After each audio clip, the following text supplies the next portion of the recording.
ဘက်ကကျွန်တော်ဘာပြီးသွားလဲဆိုတော့တကားဆိုတဲ့နေရာမှာရင်ပြီးသွားတာ Okay တန်ပြအဆင်ပြေတယ်နော်ကျွန်တော်ခုတည်းကကြိုပြောထားမယ်ဒီ live ကိုကျွန်တော် live ပြီးတဲ့အချိန်မှာ unpublish လုပ်မှာပါတခါတည်းတေချာလေးလိုက်ကြည့်ပြီးပါနော် Okay အခုဒီနေ့မှာကျွန်တော်တို့ဘာတွေဆွဲသွားရမလဲဆိုတော့material ကတ်တဲ့အပိုင်းတွေပါမယ်နော် V-Ray material အပိုင်းတွေပါမယ် landscape ဆွဲတဲ့အပိုင်းတွေပါမယ်အချိန်ရတယ်ဆိုလို့ရှိရင်ကျွန်တော်တို့ဒီ lighting ဘိုင်းမှာဆက်သွားမယ်နော် lighting ဘိုင်းနဲ့ဒီ pre-render ဘိုင်းအထိရောက်သွားမယ်ခင်ဗျာနော် Okay တကားတွေကတော့ကျွန်တော်အကုန် light တက်ပြီးသွားပြီနော် light တက်ပြီးသွားပြီကျွန်တော်ဒီမှာနော်9 bit ဆိုလို့ရှိရင်လည်းကျွန်တော်9 bit ပြင်လိုက်တာပေါ့နော်ပြင်ထားတယ်အရင်တစ်ဖက်ကဆွဲပြသွားတာ4 bit ပဲကျွန်တော်ထားတယ်ဒီမှာတော့ကျွန်တော်9 bit နဲ့ပေါ့နော်9 bit ထိထားပါတယ် Okay တကားတွေအကုန်တက်ပြီးသွားပြီနော်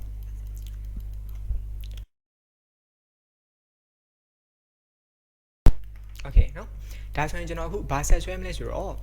landscape ဘိုင်းလေးတွေဆွဲကြည့်အောင်နော် landscape သွားလိုက်မယ်သူ့ပုံလေးတစ်ချက်ကြည့်အောင်သူ့ထဲမှာတော့ကျွန်တော်တို့သူအပြတ်လိုက်ပဲဆွဲထားတာနော်တိတ်ပြီးတော့ခုံးနေနေတိတ်မတွေ့ရအောင်နော်ဒီမှာတော့ကျွန်တော် cap လေးနဲ့ဆွဲမယ်နော်ဒီ SketchUp မှာ landscape ကိုဘယ်လိုဆွဲရလဲဆိုတော့သူကပုံမှန်တိုင်းဒီတိုင်းကျွန်တော် rectangle ကြီးအုပ်လိုက်လဲရတယ်နော်ရတယ်အဲ့လိုမဆွဲချင်ဘူးဆိုလို့ရှိရင်ကျွန်တော်ဒီတောင်ကုန်းပုံစံလေးတွေဆွဲချင်တဲ့သူကဘာလို့သုံးလို့ရလဲဆိုတော့ကျွန်တော်ဒီ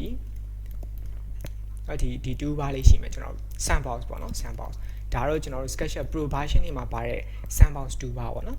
sandbox ထဲမှာကျွန်တော်တို့ဘာလို့သုံးမလဲဆိုတော့ဒုတိယမြောက် icon ဖြစ်တဲ့from scratch ပေါ့ဒီကောင်ကိုသုံးရတယ်သူ့ကိုယူလိုက်တယ်ကျွန်တော်တို့ပြီးလို့ရှိရင်သူ့ရဲ့ဒီ grid spacing ချိန်ရတယ် default ဆိုလို့ရှိရင်သူကဒီမှာ 7 နဲ့လာတယ်grid spacing 7 နဲ့လာတယ်ကျွန်တော်7 view များတယ်ထင်လို့ရှိရင်9 ပေထားရမယ်ကျွန်တော် click မချခင်ပြင်တာနော်9 ပေ enter ပြင်စမဲ့ click ချတယ်ကြိုက်တဲ့နေရာချရတယ်ကျွန်တော်ဒီ origin နေပေးလိုက်တယ်ဒီအနောက်ဘက်ကိုကျွန်တော်ဘယ်လောက်သွားချင်လဲပေါ့နော်ဆိုတော့ကျွန်တော်ဒီဘက်ကိုပြီး60လောက်သွား60ပြီး Okay ပြင်ဒီဘက်ကိုဘယ်လောက်သွားမလဲကိုလိုသလိုဆွဲသွားလို့ရတယ်ဒါမျိုးလေးပေါ့နဲသေးတဲ့ solution တော့ထပ်ဆွဲပြင်ဆွဲလို့ရတယ်ကျွန်တော်ဒီမှာတော့ထားလိုက်ပါမယ်နော်ဒီလောက်နည်းနည်းတော့တီးသေးတယ်ဗျာနော်တီးသေးတယ် Okay ပြင်ဆွဲမယ်ဒီဘက်ကိုကျွန်တော်ပေ100လောက်သွားလိုက်နော်100ပေ Okay ပြင်ဒီဘက်ကိုဒီလောက်ဒါဆိုရပြီနည်းနည်းလေးချိန်လိုက်မယ်ကျွန်တော်ရှေ့တွန်းနောက်ဆို Okay နော်ဒါလေးရပြီဆိုလို့ရှိရင်သူ့ကို explode ဖောက်ကြတယ်နော် right click explode နော် select မပြောင်းခင်မှာ right click make groove နော် double click နဲ့သူ့ထဲဝင်မယ် control A နဲ့ slow လုပ်ပြီးတော့ right click rubber face နော်ဒါမျိုးလုပ်ပေးထားမယ် sorry နော်ဒါလေးရပြီဆိုလို့ရှိရင်ကျွန်တော်တို့ဒီတောင်ကုန်းပုံစံပေါ့နော်ကွေးနေတဲ့ပုံစံလုပ်ဖို့အတွက်ဆိုလို့ရှိရင်ဘာကိုယူလို့ရလဲဆိုတော့တတိယမြောက် icon ဖြစ်တဲ့ကျွန်တော် smooth ကိုသုံးလို့ရတယ် smooth ကိုယူတယ်ပြင်သူ့ရဲ့ radius ကိုကျွန်တော်ချိန်လို့ရတယ်ဒီနေရာလေးမှာနော် sorry ကျွန်တော် key တွေကျွန်တော်မဖွင့်ရတယ်နော် sorry နော်ဒီကောင်လေးသုံးရတယ် smooth ကိုယူပြီးတော့ဒီနေရာမှာလာချိန်ဆိုတော့ကျွန်တော်ကနော်ဘယ်လောက်သုံးမလဲဆိုတော့သူ့ကို7 ပဲသွားမယ်ဆို7ပေါ့ဒါဆိုလို့ရှိရင်ကျွန်တော် 7 area မှာသူလုပ်တယ်ပြန်ပြမယ်နော် smooth ကိုယူတယ်ဒီမှာ7ထားရတယ်ဆိုလို့ရှိရင်ဒါ7အဝိုင်းလေးပေါ့သူ area လေးအဲ့တော့မှကျွန်တော်အပေါ်ကိုဆွဲတင်ကြလားဒါမျိုးဆွဲတင်လို့ရတယ်နော်နဲနေ7ဆိုတော့နဲတယ်နော်အဲ့တော့ကျွန်တော်ဒီမှာဒီကောင်ကိုဆိုတော့ B 30လောက်ပြန်ထားမယ်ဒါမျိုးလေးပေါ့နော်ကိုလိုဒီလိုခုံးလေးတွေလုပ်ပေးလို့ရတယ်ဒါမျိုးခေါင်းနဲ့များသွားတယ်များသွားရင်လည်းအောက်ကိုပြန်နှိပ် Okay နော်ဒီလောက်ဆိုရပါနော်ဒါလေးရပြီဆိုလို့ရှိရင်သူ့ကို triple click နဲ့ right click ကျွန်တော်ဘာသုံးမလဲ smooth soften ကို planar ဖွင့်ဒါဆိုရပြီပေါ့အကွေးလေးပေါ့နော်တောင်ကုန်းပုံစံလေးတော့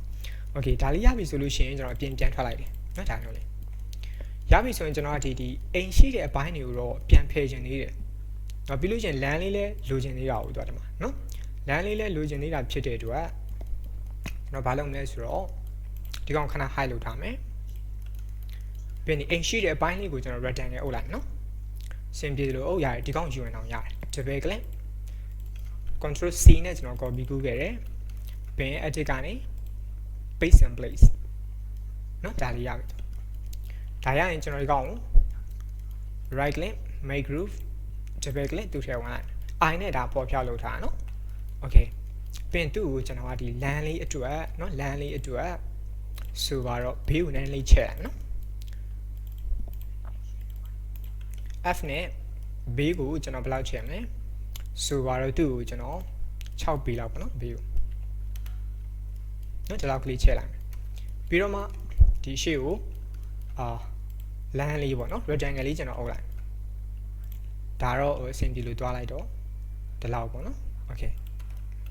ပြင်ဒီကောင် E နဲ့ဖြတ်လိုက်မယ် right click rubber face okay ဒါစီရမယ်နော်ပြီးတော့ခုန height ထားတဲ့ကောင်ကိုကျွန်တော်ပြန်ဖော်မယ်ဘယ်ကဖော်မလဲ edge ကနေ high less ပေါ့ okay ဒါလေးရတယ်ဒါဆိုလို့ရှိရင်ဒါလည်း group ဒါလည်း group ပဲနော် okay အပေါ်ကျွန်တော်ရွှေ့ထားတယ် sorry ဒီကောင်ကဒီ plain group ထဲဝင်နေရနော် double click I နဲ့ခဏဖြောင်းဒီကောင်ကိုကျွန်တော်ကူးမှရမယ်နော်ရောသွားတယ်သူ okay control x နဲ့ကတ်လုပ်လိုက်မယ် sorry ကတ်လို့တော့မရတော့နော်ကောင်ရောသွားပြီ okay control c ဖြတ်လိုက်တော့ sorry နော်ပြီးတော့မှဒီကောင်အပြင်မှာကျွန်တော် paste လုပ်မယ် edit ကနေ paste in place right click make group နော်ဒီကောင်လေးတော့ပြန်ဖြတ်ပေးလိုက်ပိတ်တော့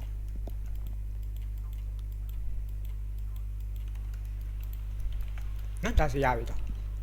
ဒီကောင်လေး group ပဲကျွန်တော်ဒီတောင်ကုန်းလေးရလဲ group ပဲသူက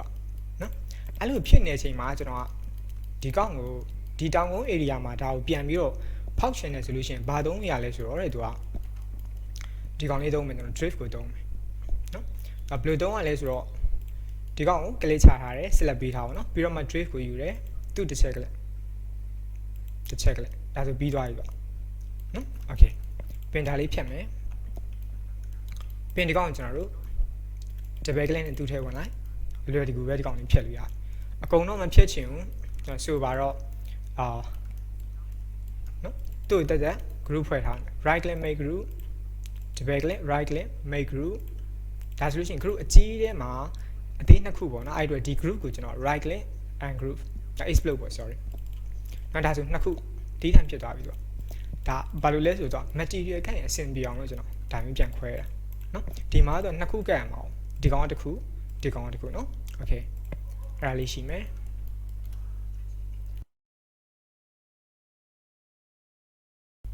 okay နော်ဒါလေးရပြီဆိုလို့ရှိရင်ကျွန်တော်နည်းနည်းလေးအောက်ကိုနှိမ့်နေနေတယ်ဒီမှာများသွားတယ်နော်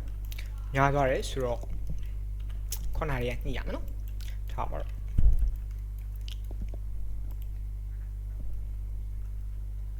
shift နဲ့ထိန်းနော် shift နဲ့ထိန်းလို့ရတယ် okay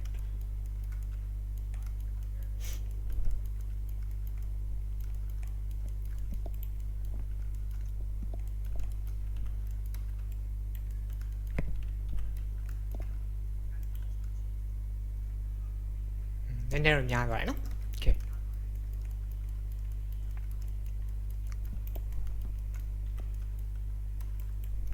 ထားပါတော့နော်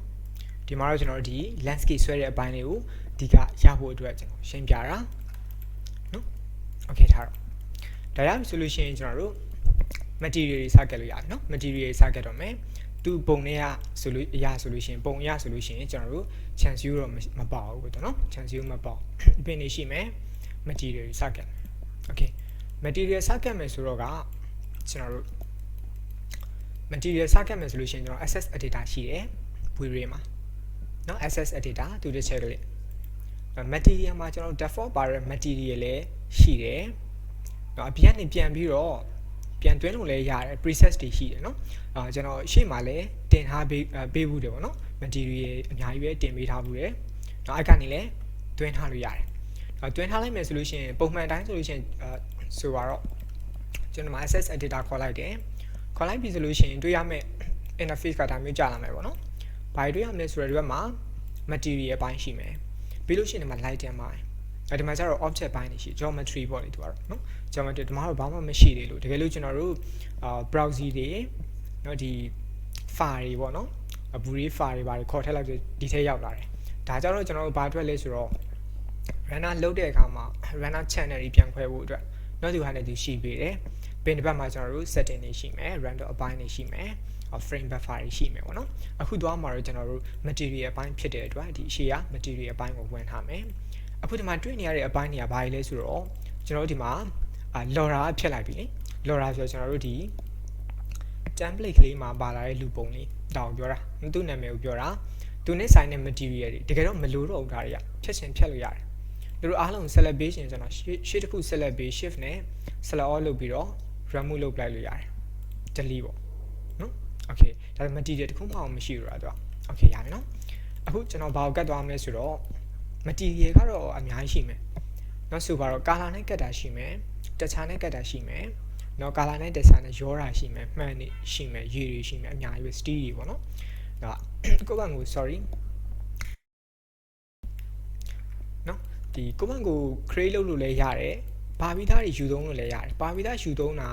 တခါလေကြောက်လို့ရှိရင်ကျွန်တော်လိုချင်တဲ့အနေထားမရအောင်နော်အဲကြောက်ရှင်လည်းကိုယ့်ဘက် custom ပြန်လုပ်ရတယ်နော်ဘယ်လိုသွားမလဲဆိုတော့နော်ပါပြီးသားယူသုံးရင်လို့ရှိရင်ဘေးကိုဖွင့်ချလိုက်ဒီနေရာမှာရှိတယ်ကျွန်တော်တို့နော် more option လေးရှိတယ်ဒီနေရာလေးမှာသူတစ်ချက်ကလေးနော်တစ်ချက်ကလေးလိုက်ပြီဆိုလို့ရှိရင်ကျွန်တော်ဒီမှာ create လုပ်မလားသူ preset တွေသုံးမလားပေါ့နော် preset တွေသုံးနေတယ်ဆိုလို့ရှိရင် material ကိုကျွန်တော်တို့ဖွင့်ချလိုက်တယ်အခုဒီမှာတွေ့နေရတဲ့001ကနေပြီးတော့နော်029အထိကဒါကျွန်တော်တို့တွင်းထားတာနော် software တင်ခါစားမှာဒီကောင်ကြီးမပါဘူးကျွန်တော်ရှေ့မှာတင်ပေးခဲ့တဲ့ဒီ material preset တွေတွင်းထားတယ်ဆိုလို့ရှိရင်တော့ဒီကောင်ရှိတယ်နော်ဒါလေးရှိပေးမယ်အောက်ကတော့ default ပါလာတဲ့ material တွေပေါ့နော်ဒါတွေဆိုလို့ရှိရင်ကိုယ့်အောင် custom လုပ်ပြီးတော့ပြန်သိမ်းထားလို့လည်းရတယ်ဆိုနော် okay ဒါကသူ့ထက်ကနေယူသုံးတာနော်ဆိုတော့ကျွန်တော်အခုဒီမှာအယောင်အနေနဲ့နော်အယောင်အနေနဲ့ material ကတ်ပြမယ်နော် material create လုပ်တော့မယ် custom create လုပ်တော့မယ်ဆိုလို့ရှိရင်ကျွန်တော်တို့ကိုယ့် custom လုံးမှာဖြစ်တဲ့အတွက်ဒါကိုယူသုံးနေရနော်paint and wallpaper မှာအများကြီးရှိတယ်ယူသုံးနေတယ်ဆိုလို့ရှိရင်ကျွန်တော်တို့ဆိုပါတော့ဒီရောင်သုံးနေတယ်ပေါ့သူ့ drag and drop document နဲ့ကို drag and drop ဖိဆွဲလိုက် left click နဲ့ဖိဆွဲလိုက်ဒါဆိုရောက်လာပြီသူကဒါနှစ်ခုကို select ပေးထားတဲ့အတွက်ဒီလိုပြနေတယ်နော် lighting မှာပါလာ material ပဲယူလိုက်လို့ရှိရင် material ပဲသူပြတော့တယ် rename လုပ်လို့ရတယ်နော်ကိုသုံးတဲ့ material rename လုပ်ထားလို့ရတယ်ဒီ material နဲ့ပတ်သက်ပြီးတော့အသေးစိတ်ပြင်နေတယ်ဆိုလို့ရှိရင်ဒီဘက် channel ကို expand လုပ်ဒီမှာရှိတယ်သူက expand လုပ်လိုက်ဒီမှာအများကြီးကြာလာတယ်နော်ပြင်ရတယ်အများကြီးရှိမယ်ဒါကသူ့ထဲကနေယူသုံးတာနော်ဆိုတော့ကျွန်တော် worry material ကမှဖြစ်တဲ့အတွက်ကျွန်တော်တို့ဒီမှာset current လုပ်ပြီးတော့သူ့ပဲဖွင့်ထားမယ်ကျွန်တော်ကျန်တာတွေလိုက်ပေးလိုက်မယ်ရမယ်နော်ဒါ layer ခွဲခဲ့ခြင်းအပြင်ဒီနေရာမှာနည်းနည်းတွားပြီးတော့အားတာတယ်သူကနော်အားလုံးကျွန်တော် select ပေးလိုက်တယ်ပြီးတော့မှ worry ကမှဆိုတော့ right click apply to selection ဆိုတာပြီးသွားပြီတော့အားလုံး select ဝင်သွားပြီmaterial ကတ်ပြီးသားဖြစ်သွားတယ်နော်အဲ့လိုမသွားချင်ဘူး custom လုပ်မှာဆိုလို့ရှိရင်ဒါကိုကျွန်တော်မသုံးတော့ဘူးရှုပ်မှာဆိုလို့ဖြတ်ပလိုက်မယ်နော် right click material icon လေးပေါ်မှာ right click generate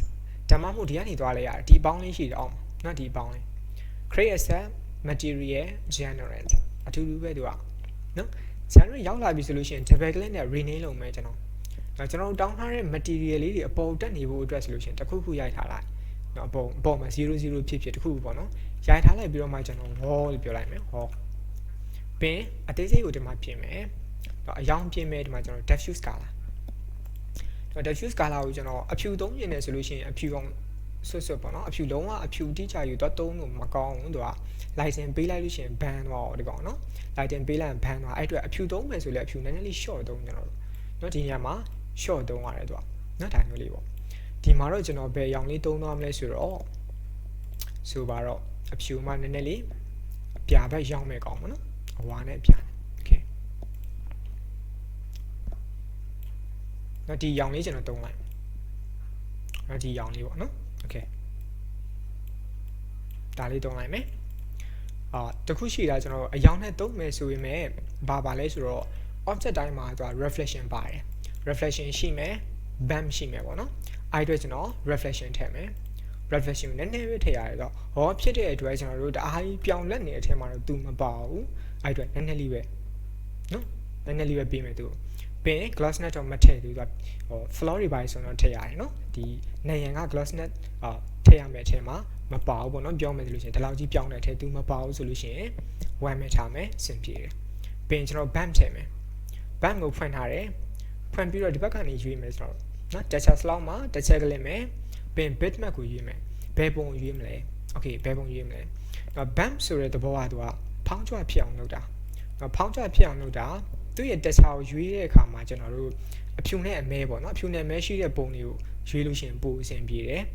ရွေးတင်တယ်ပေါ့နော်ဖြူတဲ့နေရာဖောင်းတက်လာပြီးတော့မဲတဲ့နေရာချိုင်ဝင်သွားတာဒါဆိုတော့ဒီကနေတစ်ချက်ကလေး bitmap ဒါဒီမှာတော့ကျွန်တော်တခုပေါ့နော်ဆိုတော့ကျွန်တော် desktop ပေါ်ခဏလေးနော်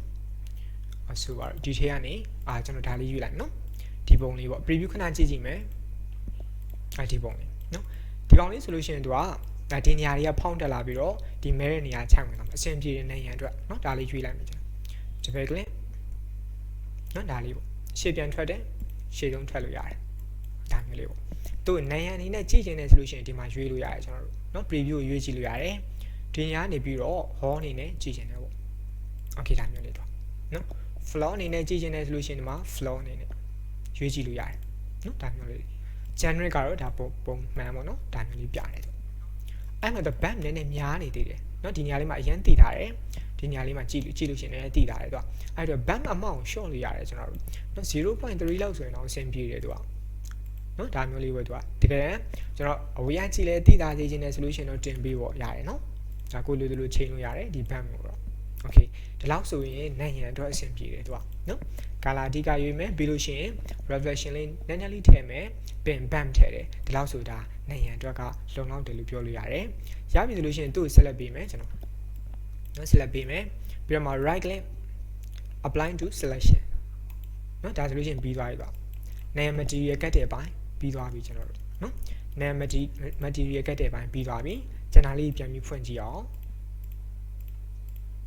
နော်ဒါမျိုးလေးပေါ့ကျွန်တော်လည်းဒီတိုင်းပဲ color နေကတ်ကြည့်အောင်နော် color နေတစ်ချက်ကြည့်အောင်သူကအညိုဘက်နည်းနည်းရောက်တယ်နော်သူပုံလေးရအဲ့အတွက်ဒါကိုပဲကျွန်တော် copy ကူးလို့ရတယ် right click duplicate ပေါ့နော် duplicate နော်နာမည်ကိုပြောင်းလိုက်တော့မယ် double click သူ့ကြတော့ column ပေါ့နော် column အတွက်ကိုလည်းအရောင်ပဲကျွန်တော်ချိန်လိုက်တော့မယ်ဆိုတော့သူ့အရောင်နဲ့အနည်းဆက်ဆုံးတူအောင်ဆိုလို့ရှိရင်ဆိုတော့ဒီလိုလေးဖြစ်မယ်နော်သူကအရောင်ရွေးတဲ့အခါကျွန်တော်တို့နည်းနည်းရင်းညင်လေးရွေးထားရတယ် lighting ပေးလိုက်ရင်တော့ပြန်ဖြော့သွားမှာနော်ဆိုတော့နော်ဒီလောက်တော့ကျွန်တော်ထားလိုက်မယ်ပြီးတော့မှသူ့ကို column ပေါ့နော်သူကတော့အဲ့အတွက် column ကိုကျွန်တော် current တင်ပြီးတော့ကျွန်တော်တွေပိတ်လိုက်နော် select ပေးတယ် right click apply to selection နော်ဒါစီရသွားပြီဒါစီရသွားပြီ okay နော်ဒီနေရာလေးကျန်သေးတယ်နော်ဒီနေရာလေးကျန်သေးတယ်ဒီဘိုင်းလေးကကျွန်တော်အကုန်မဆွဲထားရတယ်နော်ဖြတ်လိုက်ပါတော့နေရနေမှာ sorry ပြင်မှာတက်တော့ဒီကောင်ကြောက်တော့ဘာတုံးထားလဲဆိုတော့အဖြူလေးတွေတုံးထားတယ်ဟောနေပေါ့နော်ဟောသွားယူလိုက်မယ်ဒီကထောက်လေးရတယ်နော်ဒီကနေကျွန်တော်တို့ paint ကိုယူလိုက်တယ် B ကိုယူလိုက်တယ်ပြီး alternate တစ်ချက်ထောက်ဒါဆိုလို့ရှိရင်ဒီ material ကိုယူလိုက်တာနဲ့အတူတူပဲပြီးတော့မှဒီမှာတစ်ချက်ကလေးကျွန်တော်တို့ချိန်ပြီးသားပေါ့နော် hall ထဲမှာတစ်ခါတည်းပါပြီးသား okay ရပါပြီလားနော်နောက်တစ်ခုကျွန်တော် blend ပေါ့နော်